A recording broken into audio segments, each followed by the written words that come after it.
When you have a new baby, it's so normal to want to know the answers to all your questions from the get-go. Many people feel like they want to clear up all the unknowns, and it's really common to look for information. It's because you want to get it right, don't you?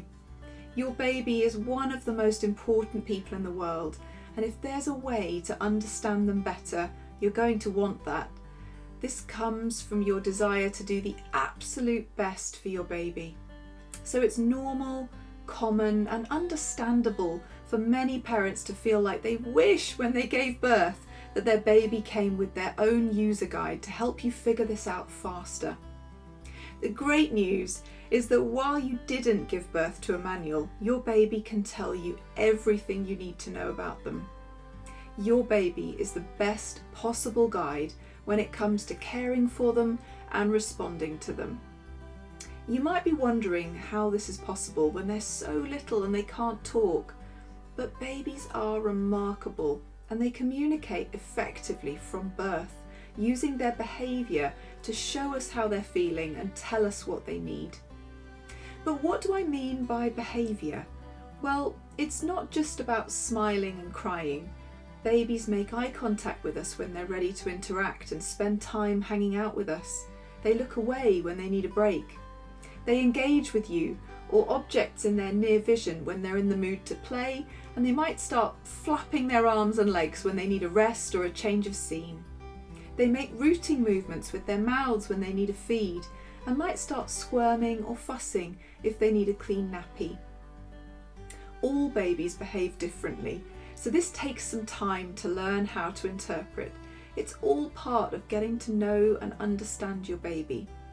Some days this will feel like you're constantly guessing, and sometimes you'll guess wrong. All of that is okay. In time, as you open-mindedly observe your baby, you'll begin to understand their unique way of communicating their needs and preferences through their behaviour. You'll find that keeping an attitude of curiosity helps you gradually get more and more accurate at interpreting your baby's communication. It's really tempting to try to follow a book or a schedule or a chart to take away some of that guesswork. But because all babies are different, the schedule or generic advice won't always be relevant for you. For instance, some babies always yawn when they're tired. Others never yawn when they're tired, but yawn when they feel overwhelmed.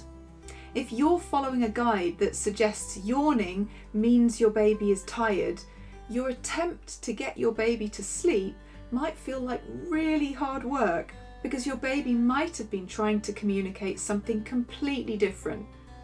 For this reason, following a baby book or guide with a set schedule can cause a lot of stress and take away some of the enjoyment of getting to know your new baby. Your little one is an individual, and just like any other person we meet, it takes time to get to know them. No book or manual can replicate their uniqueness, so if you try to follow a generic playbook, a lot of the time your baby won't appear to conform. This risks either you feeling like you've failed or you thinking your baby is somehow unusual, aka a problem. The truth is, building a connection with your baby is far more important than getting it right 100% of the time. When you remove those generic routines and begin open-mindedly wondering what your baby might be trying to tell you, you'll actually form a deeper bond and connection with them. And this skill in your parenting toolbox doesn't expire. You'll find that the discipline of staying curious about your child sets you up for more meaningful interaction with them for life. While it might feel like you're doing the most important job in the world without any training or instructions, this is an important part of building a relationship with your baby. No app or book can give you a reliable shortcut, but I promise, over time, you will learn that your baby is an excellent communicator, and in turn, you are a brilliant listener and observer of their cues. So, while there are endless products out there claiming to help you figure out your baby and make your life easier, the reality is that you alone are the expert on your baby. This is a work in progress, but over time, through trusting your instincts, what might initially feel like trial and error and random guesswork will transform into an accurate working knowledge of how your baby tells you what they need through their behaviour.